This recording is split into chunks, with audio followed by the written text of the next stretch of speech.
Have a nice day mga kagulong. Ito ang kwento ng aking paglabas ng aking unang unit.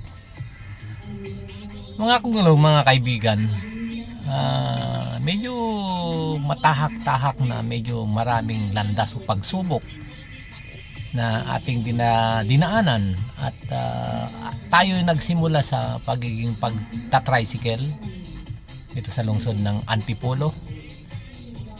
Simula tayo ng isa-isang tricycle hanggang sa naging dalawa, hanggang sa naging nadagdagan ulit, naging 3, 4, naging 5, naging 6, naging 7, naging 8. At sa katagalan, sa ilang dekada na akong nagiging pagta-tricycle, bukod doon sa experience natin sa pagdadrive ay medyo malawak na. At ito na nga na nasubukan din nating nagiging isang grab driver sa loob ng 3 taon. Subukan din natin ang naging tourist driver sa school, bus driver, at naranasan din natin ng nagiging provincial bus driver. Hanggang sa itong mga nakaraang buwan, sinubukan natin ng nagbiyahe ng sinasabi nilang logistic o Lala Move. At ito mga kagulong, medyo napansin natin na medyo maganda-ganda ang income, kaya tayo po'y nagpursigi na nagbiyahe at naghanap ng pagkakataon. At ito nga yung dating pangarap ko na gusto kong magkaroon ng sakyan pang grab, natupad. Nga lang nagiging pang logistic na, kasi medyo parang mas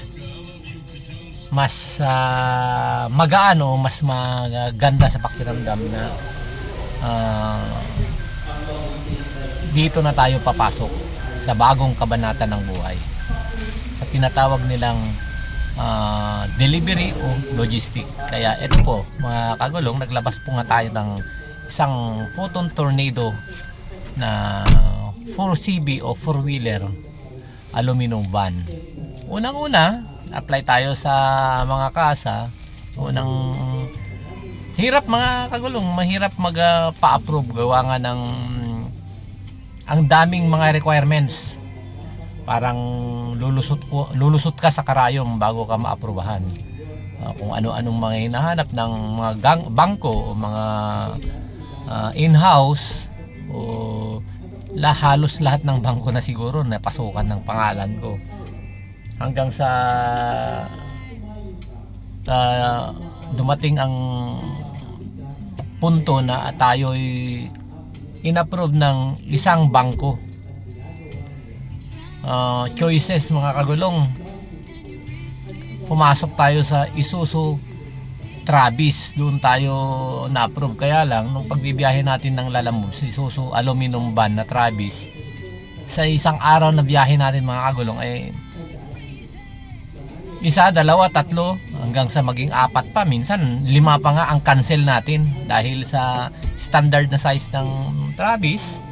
Yun ang nangyari. Kaya nung dumating yung oras na tayo na-approve sa Travis, ay nag-isip-isip tayo na parang pwede kaya nating maghanap ng medyo mas malaki. Kaya naghanap tayo sa online media, at ito nahanap natin. Nagpunta tayo sa Photon Tornado. Sa size, sa laki, sa taas, at sa makina, parang swak sa ating hinahanap. Kaya finally nagpunta tayo talaga sa Photon Tornado.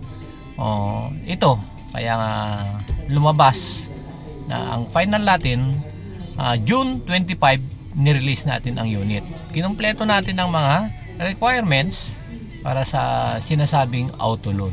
At yes mga kagulong, kaya kayo dyan na nag-a-aspire o nagplaplano, Go lang ng go at huwag mawalan ng pag-asa. Darating din ang tamang oras mo at yun na nga.